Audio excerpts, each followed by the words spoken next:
खवड्या डोंगर प्रकरणाचं सत्य अखेर उघडकीस. 21 ऑगस्टला चांदगुडे कुटुंबाची ती दुर्दैवी घटना घडली, त्याच्या मागचं खरं सत्य कारण आज उघडकीस आलंय. कालपर्यंत या घटनेमध्ये कधी आयफोनला दोषी ठरवण्यात आलं, तर कधी आईवर आरोप केले, तर काहींनी वडिलांनाच कारण ठरवलं. पण आज जेव्हा कुणालचे वडील जिथे काम करत होते तिथल्या मॅनेजरची मुलाखत समोर आली, तेव्हा त्यांनी जे सांगितलं त्याने या प्रकरणाचं सत्यच बदलून टाकलं. कारण घटना घडली तेव्हा लगेच आईचे व्हिडिओ समोर आले होते. लोकांना वाटलं आईनेच घरात भांडण लावलं, पण या सगळ्यामध्ये वडिलांकडे कोणाचंच लक्ष नव्हतं. सुरुवातीला सांगण्यात आलं वडील रागावत होते, वडिलांचा आणि मुलाचा वाद होता, म्हणजे वडिलांची रागाची बाजू आधी समोर आली. पण जे वडील रात्रंदिवस जिथे काम करायचं त्यांचे जे मॅनेजर होते त्यांनी वडिलांची एक अशी गुपित गोष्ट सांगितली ज्याने या प्रकरणाचे सगळे फासेच उलटे पडले. खरं तर जेव्हा एखाद्या कुटुंबातले सगळे सदस्य जातात तेव्हा त्या कुटुंबात आधी काय सुरू होतं हे सांगणं खूप कठीण असतं. याचाच पडताळा करण्यासाठी काही पत्रकार त्यांच्या शेजारी राहणाऱ्या शेजाऱ्यांकडे गेले, पण त्यांनी फारशी माहिती दिली नाही. त्यातला एक पत्रकार जेव्हा कुणालचे वडील जिथं काम करत होते त्या कुणालच्या वडिलांच्या मॅनेजरकडे तिथे गेले, तेव्हा लोकांनी तिथे बोलणं टाळलं. पण तेव्हा मॅनेजर यांनी बोलायला सुरुवात केली. तेव्हा मॅनेजर यांनी जी माहिती सांगितली त्याने या प्रकरणाला वेगळं वळण दिलं. सुरुवातीला सांगण्यात आलं होतं ते ट्रान्सपोर्ट कंपनी चालक होते, परिस्थिती बेताची होती. नंतर सांगण्यात आलं परिस्थिती चांगली होती. सुरुवातीला सांगितलं ते रागीट होते, नंतर सांगण्यात आलं मुलांचं त्यांचं फार प्रेम होतं, पत्नीवर जीव होता. दररोज नवनवीन उलटी पालटी माहिती येत होती. पण याचा पडताळा जर खरोखर करायचा असेल तर कुणी वडिलांच्या नातेवाईकांकडे गेलं, कुणी आईच्या नातेवाईकांकडे गेलं. पण खरं तर जेव्हा हे नात्यातली लोक असतात तरी ती एकमेकांवर टीका करत होती. पण जेव्हा या गोष्टीमध्ये एखादा तटस्थ व्यक्ती बोलतो, म्हणजे ज्याचा कोणाशी काही संबंध नाही, जेव्हा एखादा तटस्थ व्यक्ती बोलतो तेव्हा सगळ्यांचा भरोसा बसतो. आणि तो तटस्थ व्यक्ती ज्याचा कुणाशी संबंध नाहीये, ज्याचा कुणाशी नातं नाहीये, तो व्यक्ती म्हणजे जिथे कुणालचे वडील काम करत होते त्यांचा सहकारी, म्हणजे त्यांचा मॅनेजर. आता त्यांचं बोलणं कुणी खोटं ठरू शकत नाही, कारण की त्याला या नात्याशी काही घेणं देणं नव्हतं. पण मुरलीधर यांची त्यांना एक अशी गोष्ट माहिती होती की जी सांगतात सगळं प्रकरण पुरतं फिरलं. कालपर्यंत या प्रकरणामध्ये जी माहिती समोर आली होती ती माहिती आता एका दृष्टीने खोटी ठरली, कारण की वडिलांचं कामावरचं जे सत्य होतं ते सत्य आता वेगळंच निघालं. मग कुणालचे वडील मुरलीधर नेमकं तिथं कसे वागायचे, ते काय काम करायचे, त्यांचा खर्च पगार किती होता, आणि मॅनेजर यांनी ती अशी कोणती गुपित गोष्ट सांगितली की ज्यामुळे आईच्या आणि वडिलांचे नातेवाईकांचं बोलणं सगळं खोटं ठरलं आणि प्रकरण उलटं फिरलं. चला जाणून घेऊया संपूर्ण सविस्तर रिपोर्ट. छत्रपती संभाजीनगरच्या खवड्या डोंगरावरील घटना घडून अनेक दिवस उलटून गेले तरी दररोज नवनवीन धक्कादायक खुलासे थांबायचं नाव घेत नाहीयेत. आता जेव्हा एका कुटुंबातले सगळे जातात तेव्हा कुटुंबात काय सुरू होतं हे सांगणारा कोणी उरत नसतो, आणि उरतात कोण? नातेवाईक. आता आईचे नातेवाईक वडिलांच्या नातेवाईकांवर आरोप करतात, वडिलांचे नातेवाईक आईच्या नातेवाईकांवर आरोप करतात. पण इथे जेव्हा खरी माहिती जर कुणाकडून जाणून घ्यायची असेल तर तो त्रयस्थ व्यक्ती लागत असतो, आणि तो त्रयस्थ व्यक्ती अखेर सापडला. तो त्रयस्थ व्यक्ती मुरलीधर, म्हणजे कुणालचे वडील यांच्यासोबत कायम असायचा. तो म्हणजे वडील मुरलीधर जिथे काम करत होते तिथला मॅनेजर यांनी आज खरी गोष्ट सांगितली.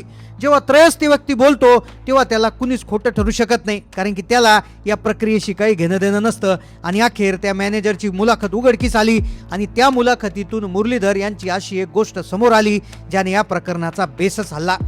मुरलीधर यांच्या खऱ्या आयुष्याची आणि जर त्यांची बाजू समजून घ्यायची असेल तर आपल्याला छत्रपती संभाजीनगरमधल्या चौधरी रोडवेज या नामांकित ट्रान्सपोर्ट कंपनीत जावं लागेल. तिथे कार्यरत असणारे मॅनेजर पवन ओटंबे यांची पत्रकारांनी मुलाखत घेतली आणि मुरलीधर यांच्या कामाचा आणि स्वभावाचा पूर्ण पाढा वाचला, आणि त्यातून या प्रकरणाचा खरा मूळ उघडकीस आलं. मॅनेजर सांगू लागले मुरलीधर हे गेल्या 10 वर्षापासून त्यांच्याकडे अत्यंत प्रामाणिकपणे ड्रायव्हर म्हणून काम करत होते. ते केवळ कर्मचारी नव्हते तर कंपनीतील प्रत्येकाशी त्यांचे सख्ख्या भावासारखं जिव्हाळ्याचं नातं होतं. मॅनेजर म्हणाले मुरलीधर अत्यंत शांत स्वभावाचे होते. 10 वर्षाच्या प्रदीर्घ सेवेत त्यांनी कोणाशी वाद घातला नाही, भांडण किंवा खटका उडाला नाही. ते प्रत्येकाशी हसून खेळून राहायचे. कंपनीतील इतर चालक आणि कामगारही त्यांच्या मळमिळाऊ व्यक्तीचे साक्ष देत होते. एक माणूस जो घराबाहेर कामाच्या ठिकाणी इतका संयमी आणि शांत होतो, आणि त्याचमध्ये त्याच्या घरात नेमकं काय धुसफूस असते हे कोणाला समजत नव्हतं. खरं तर घरात नेमकं काय चाललंय हे बाहेरच्या जगाला माहिती नसतं, पण जिथे जो माणूस 10 वर्ष काम करतो तिथे नेमकं त्याचं सत्य हे उघडं पडत असतं. आणि अखेर ते सत्य उघडं पडलं, आणि त्यांची ती गुपित गोष्ट समोर येणार होती, आणि ज्याने या प्रकरणाची मूळच हादरणार होती. खरं तर प्रत्येकाला प्रश्न पडला होता की जो माणूस 10 वर्ष शांत राहिला तो अचानक घरात अशा टोकाच्या वादात कसा अडकला. कामावर असताना त्याच्या चेहऱ्यात असा कोणता छुपा ताण असायचा.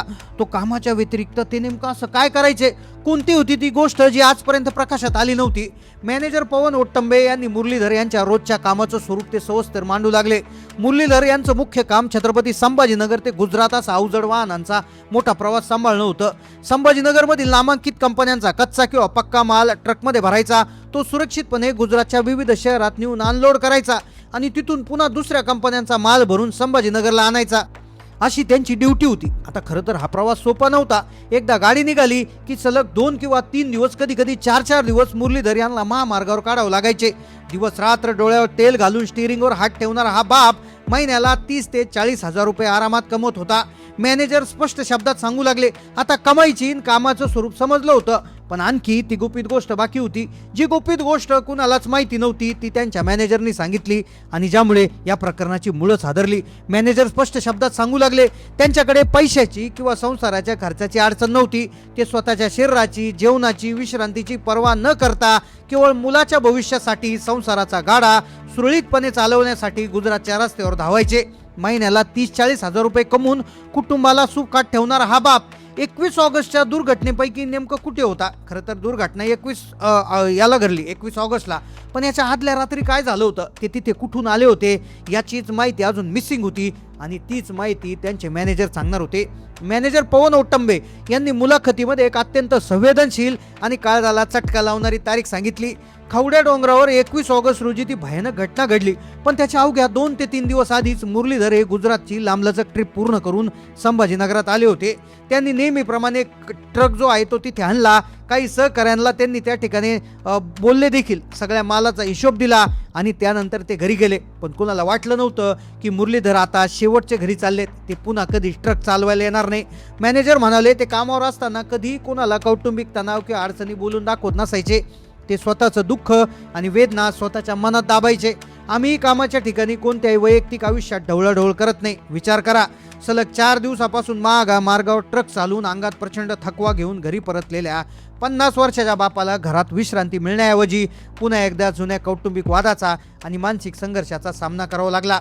जेव्हा 21 ऑगस्टच्या संध्याकाळी जेव्हा हे प्रकरण घडल्यानंतर जेव्हा मॅनेजर यांना कळालं, तेव्हा त्यांना धक्का बसला आणि त्यांना समजलं की आपला असख्य भावासारखा माणूस तिथून निघून गेला. आता आश्चर्य म्हणजे कुणाल हुशार होता, तो डॉक्टर होण्यासाठी मोठी नीटची फी देखील भरली होती. पण कंपनीच्या मॅनेजरनी दिलेल्या माहितीनुसार आणि त्याची जर कुटुंबाची माहिती याची जर सांगड काढली तर एक विदारक सत्य समोर येतं. एका बाजूला आई संगीताचं 14 वर्षापूर्वीचं दुःख, मोठ्या मुलाचा मृत्यू आणि त्यामुळे बिघडलेली मानसिक अवस्था. दुसऱ्या बाजूला हुशार आणि एकुलत्या एका मुलाच्या भविष्याची काळजी आणि तिसऱ्या बाजूला दिवस रात्र रस्त्यावर राहून पैसे कमावणारा हतबल बाप. मुरलीधर यांनी कधीही मुलाच्या शिक्षणासाठी कमतरता भासू दिली नाही. कामाच्या निमित्तानं बाहेर राहणं, नातेसंबंधातले जुने वाद, संवादातला अभाव यामुळे घरात दुवा वाढत गेला. जेव्हा वाट टोकाला गेले तेव्हा कुणाल संतापाच्या भरात गेला असावा. गुजरातवरून 2 दिवसापूर्वी आलेले ते अंगात थकवा होता, पण समोर उभं राहिलं होतं तो वाद. अखेर ट्रान्सपोर्टच्या मॅनेजरने दिलेली साक्ष एका कष्टकरी, शांत आणि कुटुंबोत्सुक बापाचा खरा संघर्ष महाराष्ट्रासमोर आणते. हजारो किलोमीटर अवजड ट्रक सुरक्षित चालवणारा चालक आपल्या घरातील मानसिक वेदळतात कसा हतबल होतो या घटनेतून स्पष्ट होतं. या कष्टकरी बापाच्या संघर्षाबद्दल आणि संपूर्ण प्रकरणाबद्दल तुमचं काय मत कमेंट बॉक्समध्ये नक्की लिहून सांगा. हा व्हिडिओ प्रत्येकापर्यंत शेअर करा आणि अशा ताज्याच घडामोडीसाठी, सविस्तर विश्लेषणासाठी आपल्या चॅनलला सबस्क्राईब करायला विसरू नका. धन्यवाद.